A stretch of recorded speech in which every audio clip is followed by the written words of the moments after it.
please stay tuned to the end of this program or see the show notes for important information regarding today's speakers and the content of this podcast. Hello and welcome to episode 11 of Allergy Talk, a roundup of the latest in the field of allergy and immunology by the American College of Allergy, Asthma, and Immunology. For today's episode, we'll be reviewing 3 articles from the January-February 2020 issue of Allergy Watch, a bi-monthly publication which provides research summaries to college members from the major journals in allergy and immunology.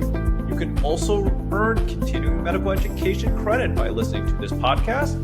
For information about CME credit or to read archived issues of Allergy Watch, head over to college.acai.org/publications/allergywatch. Well, hello everyone. My name is Jerry Lee. I'm the co-host of Allergy Talk, and I'm an associate professor at Emory University. And as always, I'm joined by my co-hosts. First, Dr. Maren Kalangara. Hi, I'm Maren Kalangara, and I'm an assistant professor of allergy and immunology at Emory University. And of course, we have the editor-in-chief of Allergy Watch and past president, Dr. Stan Fineman. Thank you, and it's good to be here. I'm past president of the College of Allergy. Just want to make sure you qualify that. And I'm also an adjunct associate professor at Emory. I'm glad to be here. So you may hear that the audio is a little bit different today. We are doing this virtually in light of the coronavirus pandemic, and I think we're all adjusting to the new normal roles. Appreciate your feedback on how this podcast is going. Stan, I'd love to hear from you first, how things have been going and your adjustment in your practice with the new social distancing regulations in effect right now. Well, right now I'm doing exclusively telemedicine to see patients, and our practice is open for allergy shots and biologic injections.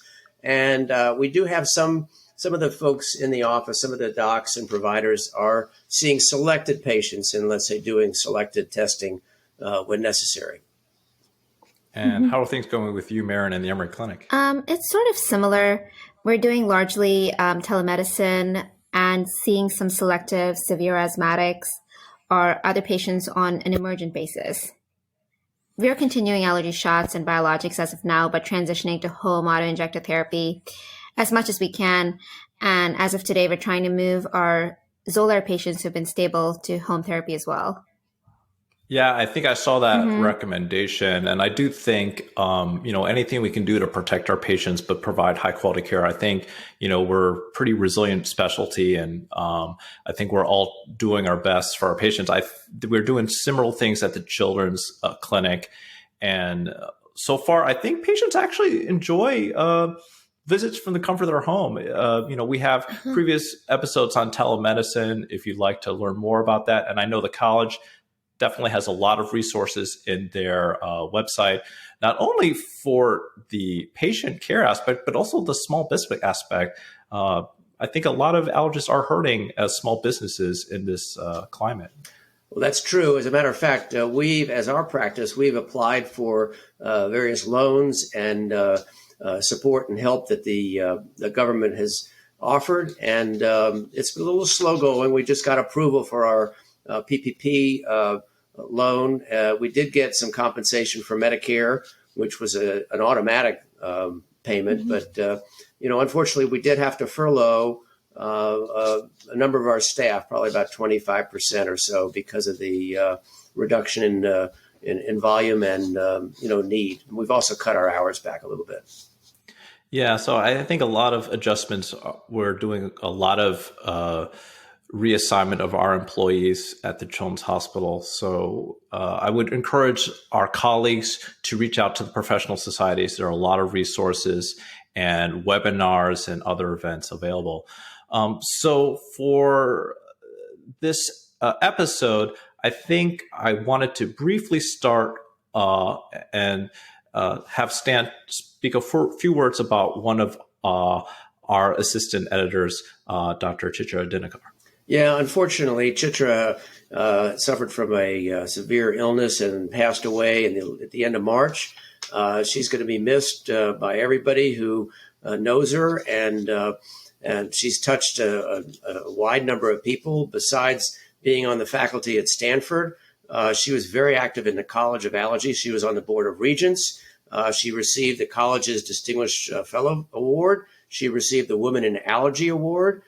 She received the Jerome Glaser Distinguished Service Award, which is for pediatric allergists. And she was on the ABAI, the American Board of Allergy and Immunology. And it's just it's sad to miss her. She was a very talented athlete as well. As a matter of fact, she was a sprinter, besides being a dancer. And one of my fondest memories was when she danced with me at my president's reception at the college meeting. So that was a few years ago, but she was certainly a lot better dancer than me. So we all miss Chitra and remember her fondly.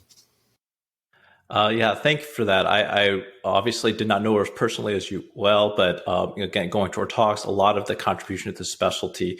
So certainly a great loss, and certainly will be remembered. I think we'll get started then. I will present the first article. This article was in the Journal of Allergy and Clinical Immunology. The title of the article is Loss of Bronchoprotection with ICS plus LABA Treatment, Beta Receptor Dynamics, and the Effect of Alendronate. And this is an article that starts with an interesting examination and premise. We are familiar with the phenomenon of tachyphylaxis with chronic beta agonist use. About a report up to 70% of patients might have a loss of bronchoprotection, where, for example, we have patients who frequently use beta agonists and it's less effective. That might be occurring in exercise-induced bronchospasm and other situations. The SMART trial showed potential increase of asthma-related death. And so there was this black box warning for a while that had concerns about the overuse, and especially monotherapy with long-acting beta agonists. And this is thought to be due to downregulation of the beta receptor through internalization due to chronic overuse of the medication. But there seems to be a mechanism that involves farnesylation. I'm sorry if I butchered this name. I hope there's no biochemists on the listening on the podcast. But essentially, this farnesyl diphosphate synthase is actually inhibited by a very common medication we use in practice, which are bisphosphonates. And it seems that inhibition of this farnesyl diphosphate synthase seems to prevent endocytosis of the receptors. So there was this interesting idea that this study was trying to do called the Alendronate for Asthma or ALPHA trial, where could we start a bisphosphonate on someone on long-acting beta agonist therapy and prevent the loss of bronchoprotection due to continuous chronic use of beta agonists? So this is a randomized double-blinded placebo-controlled trial, but it took 78 patients with persistent asthma. They were on inhaled steroid, fluticasone 250 micrograms BID. And after 2 weeks, they were randomized to either fluticasone salmeterol plus alendronate or placebo. So they added that salmeterol in addition to their inhaled steroid for 8 weeks, and prior to the study and then 8 weeks afterwards, they did methacholine challenges. And what they're defining as a loss of bronchoprotection is the greater than 1 doubling dose reduction in the PC20, the provocative concentration of methacholine, leading to a 20% reduction in FEV1. So they did not see a difference after the 8 weeks in the protective effect of alendronate in this loss of bronchoprotection, because not a lot of patients actually had a loss of bronchoprotection. I quoted you that 70% figure earlier, but in this study, it was low as 33 to 38% of patients had this loss of bronchoprotection when they were on chronic salmeterol, which was much lower than we expected. And the authors hypothesized that it's potentially because they gave the long-acting beta agonist with an inhaled steroid. And there seems to be some evidence that inhaled corticosteroids increase beta adrenergic receptor expression. So it's possible that inhaled steroids their protective effect may mitigate our concerns about tachyphylaxis and the loss of bronchoprotection.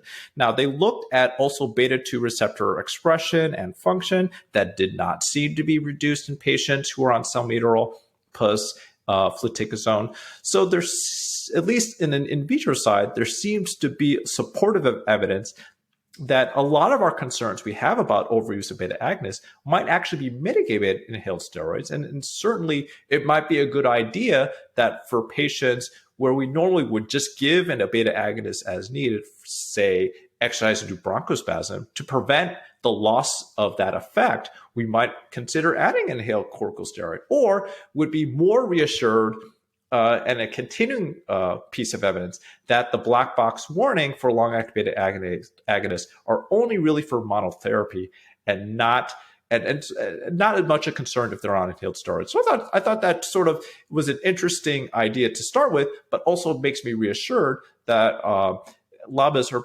pretty safe with now this study in addition to the current body of literature.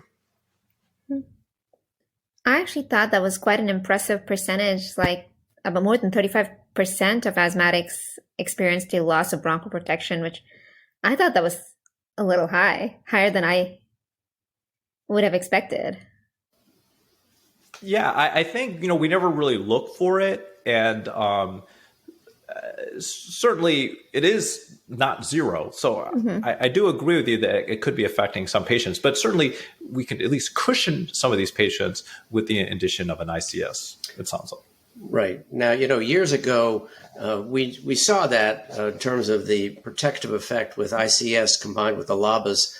And fortunately, now we don't have to, worry about the box warning when they're combined. But the interesting thing to me was the fact that this other medication could theoretically change, and induce that loss of bronchoprotection effect. And, some of the older patients are on, these calcium, these medications that affect calcium metabolism. So you wonder, if there are other things that, are affecting it as well. So it's something to think about. Well, absolutely. I thought it was a very interesting idea. It's just that they didn't have enough patients to measure the difference. And that's sort of, doesn't mean that maybe with a bigger N, now if they powered the study appropriately, maybe that 30% could even drop further. I mean, that would be very interesting to look at the future. I wonder if there would be a difference if they looked at salmeterol as opposed to formoterol, or whether this can sort of be extrapolated across all LABAs.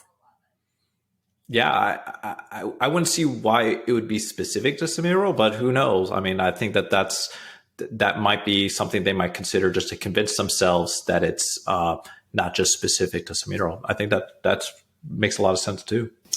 I would be surprised if it was just specific to salmeterol. I would think it's a class effect, and in fact, the short acting might be impacted as well. Sure. So on the theme of asthma, Stan, I think you also have a very interesting study on asthma severity as well. In fact, Chitra was the one who reviewed this for Allergy Watch. The title of the article was Step Up Therapy in Black Children and Adults with Poorly Controlled Asthma. So the premise of the study is the fact that all of our guidelines, Step Up Therapy, the studies have all been done really in white patients. They've not really been done in black patients. So this report is really two parallel prospective randomized double-blind crossover trials with 4 different treatments in each of the groups. One of the groups, of course, is children, and there were 280 children between 5 and 11 years of age, and there were 294 adolescents and adults who were 12 years of age and older. And the identity of black was that you had to have one grandparent, at least one grandparent, who identified themselves as black, and they did do some genotyping and some things like that to check that as well. But basically, that's what the entry criteria was, to see, if there was a racial difference in the responses to the updosing when patients were not adequately controlled. So there was 4 different therapies that they did. The first was doubling the ICS, the inhaled steroid. And in children, they started with 50 micrograms of fluticasone, and they would double it up to 100 micrograms. The other arm of the study was doubling the ICS plus adding a LABA. The other was quintupling the dose of inhaled steroids, so going up to 250 micrograms twice a day. And then they wanted to add the LABA to the 50 microgram, but they couldn't do that. There was no product available. They got the products from Glaxo, and they didn't have that as an option. So they didn't do that for the children. But for the adults and the adolescents and adults who started with 100 micrograms of fluticasone dose, 2 puffs twice a day, they could increase the fluticasone 2.5 times, up to 250 micrograms twice a day.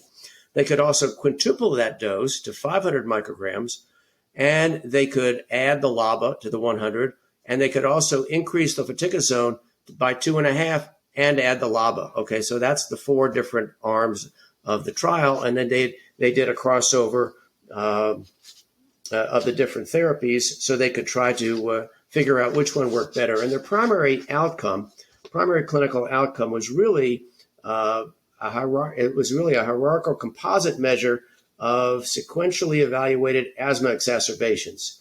So that included things like asthma control days, percentage of the predicted FEV1 at the end of the 14-week regimen. So each one was a 14-week, and then it was crossed over. And those were basically the primary outcome. They did have some secondary outcomes, looking at some of the asthma control tests and quality of life measures. But anyway, let's go down to the data. Let's look at the patients, first of all. In the 2 groups, so we have children and we have adolescents and adults. In the children group, of course, most of them were males, and that's what we would expect in a pediatric asthma group. The other thing is that they had a very high eosinophil count. Peripheral eosinophils were over 300, the mean was, and the mean IgE was over 286, compared to the adolescents and adults where only 30% were males. So it's predominantly females, which is what we see in adults as well. And they had lower mean eosinophils and the lower IgE as well. So not as much atopy in the adults and adolescents group, but more in the pediatric group. So let's look at the data. Okay, so the interesting thing, when you compare the percentage of the Black children with asthma who had a superior response to the different treatments, and you compare increasing the fluticasone by double to using fluticasone, double the dose, plus adding salmeterol, you see they're fairly equivalent. In other words, there was 41% response of superior in the fluticasone doubling and 53. So it was not statistically significant. But when you quintuple the dose, so you quintuple the dose of fluticasone and you do the 100 micrograms of fluticasone plus salmeterol, those basically had the similar. In fact, it was a null. It satisfied the null hypothesis. So there was no really superior response to either group when you quintuple the dose of the inhaled steroid in the pediatric group. So now when you look at the adults and adolescents, you didn't get that. So it was really what you generally see in the other studies, where the superior response was adding the long-acting bronchodilator. Even when you quintuple the dose of the inhaled steroid, there was a little bit of satisfaction of the null hypothesis compared to adding it, but when you just doubled it, you didn't get that. So basically in the adults and adolescents, you really didn't get that significant superiority change when you compared the two. And that was really the surprising factor, was the fact that in the pediatric group, unexpectedly, we saw that increasing the dose of inhaled steroid had a better outcome. Now, granted, you had to do quintuple the dose, which in fact did cause some reduction in the ratio of urinary cortisol in the pediatrics. So there was some systemic effect and some reduction or change in the pituitary adrenal axis. So there was some adrenal axis suppression in that higher dose. But I think that the interesting thing that's questioned here, and this is what Chitra came out with her comment, was that the fact that nearly half the Black children with poorly controlled asthma increasing the dose of inhaled steroid enabled better outcomes in nearly half the Black children with poorly controlled asthma, while adding the inhaled steroid and LABA was was superior in a very similar percentage. In other words, there wasn't that much superiority. And so what that means is, at least in children, the Black children, they may have a totally different response. We have to be more careful when we do these studies and when we decide about what our asthma guidelines are, when we look at the racial makeup of the patients, when we look at the studies. So there may be something to do with their response. And I don't think that, we know the answer yet, but I thought this was a very interesting study. And I thought that Chitra's comments were very cogent. So you always wonder, which way should we go? If we know that both are, equivalent, if you're saying that increasing the inhaled corticosteroid dose or adding a long-acting beta agonist have equivalent effects, I'd be curious to get your ideas on which way you'd go. I give you my opinion. I think if I was going to think about the risk-benefit for the two ways, increasing the inhaled corticosteroid dose, I'm worried about their height. I'm worried about, what's going to be their final adult height. I know the CAMP studies suggest that it could be around, 1.1 centimeters average, but, who knows? Maybe the more you give, the shorter they'll be, though we don't know the magnitude of that effect. And then we just talked about it, the loss of bronchoprotection. It's not in all patients, but adding that LABA conversely would potentially in 30% or more might have them be less responsive to the albuterol that they need as rescue. So I don't know. What do you folks think? If you have a kid who needs step-up therapy, what do you usually do? Well, I do add the inhaled steroid. I usually add the long-acting bronchodilator. There's not a question about that. But I think the thing that this study raises is the fact that there was, at least in half the children, a better response when you added the inhaled steroid, or you increased the dose of the inhaled steroid compared to the long-acting bronchodilator just in the children. So there may be a subset of children who do better with a higher dose inhaled steroid than they would even adding the LABA, even though that's kind of our current guideline. Mm-hmm. And another thing I thought was interesting was that in the adults and adolescents, there was really no difference between a higher dose of inhaled steroid as opposed to 100 micrograms of fluticasone. So I was wondering whether biologics you may want to be considered biologics earlier in this population. But then I realized that these minority populations are underrepresented even in biologic trials. Right. So we don't really know whether there is this meaningful role for ancestry in response to biologics for these patients either. Correct. Yeah. But out of curiosity, Maren, do you have a go-to for your step up in children? In children? So I usually do what Stan does. I tend to go from ICS to ICS plus LABA. And that's mostly to decrease for the steroid sparing effect and decrease the cumulative dose of inhaled steroid. Yeah, I think for Black patients, I have increased the inhaled steroid based on some of the preliminary data on this, but I would sort of agree at a consensus. I am primarily concerned about growth and potentially with, again, interpreting that previous study, maybe the ICS would lower that loss of bronchoprotection effect potentially. But again, this is where biomarkers and heterogeneity would help empower us to make more informed decisions than our gut or let's see what happens sort of trial and error type of decisions. And that's another thing. There weren't, and beyond eosinophils, there weren't any other biomarkers that were studied in this paper, correct? Not really. No, they did look at the methacholine challenge, but in some of the patients. But no, the eosinophil was all. They didn't have exhaled nitric oxide. Right. Yeah. So, I mean, that's another thing you think about, like how much of this is ancestry and how much of this is everything else that has to do with asthma. Right. Well, the interesting thing, and I guess since I've been around a little while, I remember the SMART study where they used long-acting salmeterol, and in fact, that's when they pulled it off the market and they added the box warning because, in fact, there was a disproportionate number of Black adults, and most of them were elderly Black adults who were having complications and having problems and having the mortality there in that group. And it could have been because of, number one, the response to beta agonist in that race. Could have been because of a comorbidity. I mean, there's a whole lot of different questions about why, that happened, but, that's really where it came from. That was years ago. Right. All right. Well, let's go to the last article, which I think was very interesting and something I sometimes struggle with, and that is habit cough. So take it away, Maren.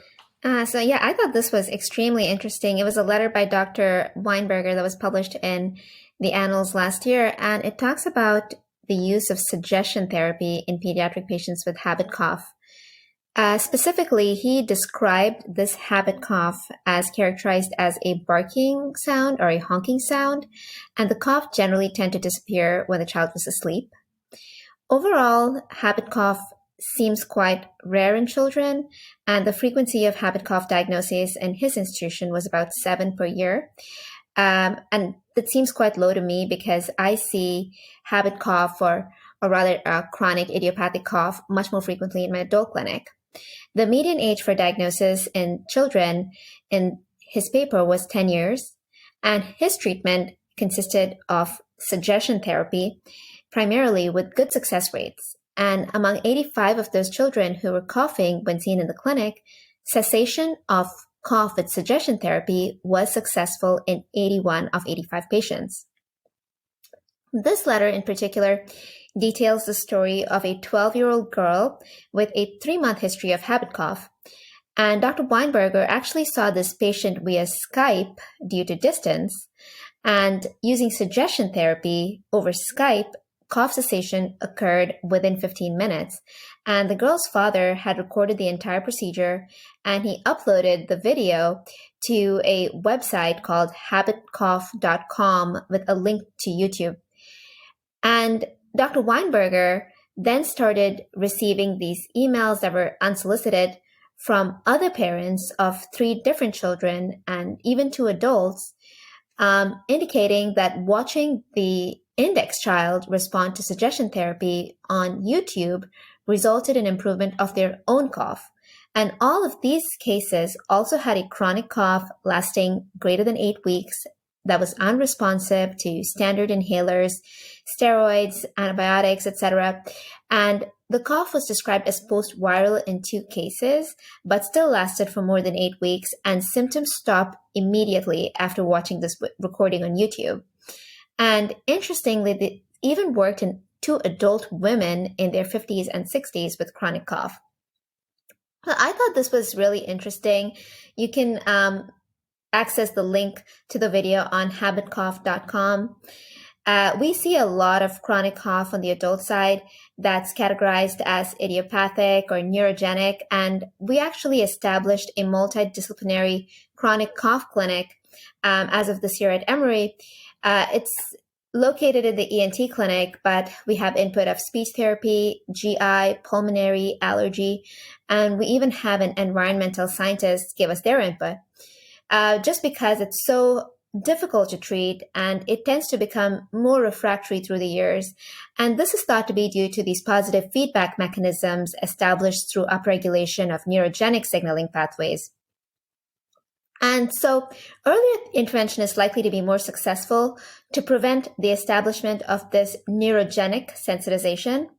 And suggestion therapy, similar to speech therapy, may work better during the earlier stages, and it may be something that providers may want to try before the next step, like neuromodulators like gabapentin or amitriptyline. At Emory, in the cough clinic, they use a lot of tramadol in refractory chronic idiopathic cough. And just in view of how refractory and potentially even debilitating chronic cough tends to be, there is now a neuromodulating agent in trials for neurogenic cough called gefapixant. So overall, my current approach in treating chronic cough in adults is I try to refer to speech therapy early on in the course if possible, but it may be worth sharing the link to this video. Mary, could you describe exactly what suggestion therapy entails? Like, what do you do? So I watched the video, and it essentially consisted of Dr. Weinberger trying to sort of consciously convince the child to suppress her cough, like every time she had the urge to cough. And you could actually see how over the course of the video, she was able to sort of suppress her own cough, initially consciously, and then I guess it became unconscious. So I saw that video. And, and obviously it seemed to work for her. And, I've struggled with some of these patients through the years as well. And one of the things was interesting, he kind of poo-pooed the ice water chips, the sipping ice to try to soothe the back of the throat. Because when you go to do a nasal scope on some of these patients, you use local anesthetic, and they clear up immediately. You put a little local anesthetic in the back of their throat, they'll stop coughing. I mean, it's remarkable. Now, that's not an approved therapy, and I'm not suggesting that we do that, but there's obviously something there that is some sort of sensation that urges them to cough. And of course, if you can suppress it, that's great. But I'm not sure. I don't think it's quite as easy as that video, demonstrates.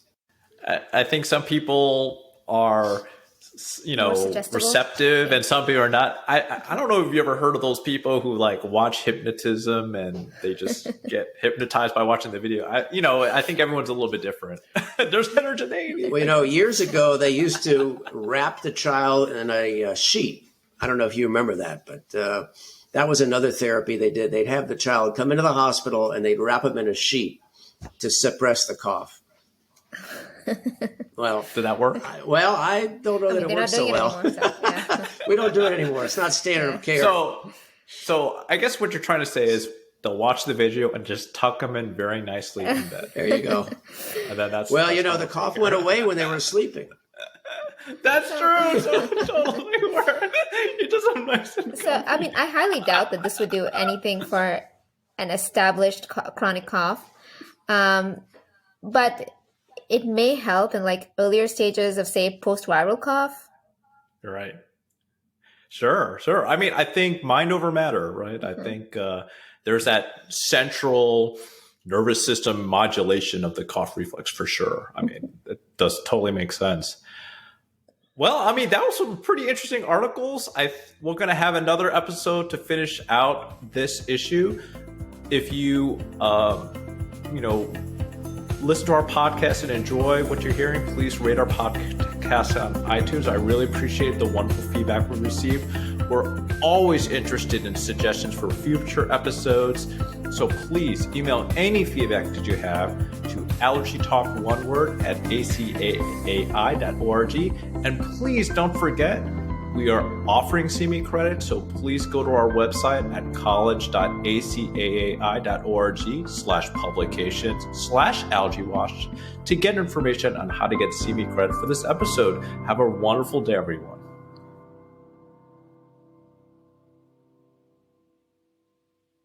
The ACAAI is presenting this podcast for educational purposes only. It is not medical advice or intended to replace the judgment of a licensed physician. The college is not responsible for any claims related to procedures, professionals, products, or methods discussed in the podcast, and it does not approve or endorse any products, professionals, services, or methods that might be referenced. Today's speakers have the following disclosures. Drs. Lee and Dr. Kalangara have nothing to disclose, and Dr. Fineman has been a speaker for AZ, BI, and Shire, and has done research for Aimmune, DBV, Shire, and Regeneron.